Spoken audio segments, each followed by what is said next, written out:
pastikan anda yang nak buat pemeriksaan jantung, so klik saja kita punya form. Sebab pemeriksaan jantung ni bukan tunggu ada simptom tau baru nak buat pemeriksaan. Sebab macam yang saya cakap pada awal tadi lah, penyakit jantung ni dia boleh jadi dua perkara. Satu, terumpan dia boleh jadi ada tanda-tanda, dan penyakit jantung juga dia boleh jadi tanpa sebarang tanda-tanda yang memang terbukti 40% daripada pesakit jantung. Yang ini memang terbukti terumpan 40% daripada pesakit jantung mengalami masalah jantung tanpa sebarang tanda-tanda.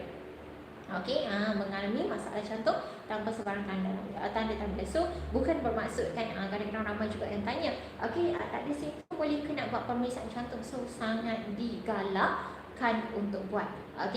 Sangat digalakkan untuk buat pemeriksaan jantung lah. Jangan tunggu ada simptom baru nak buat.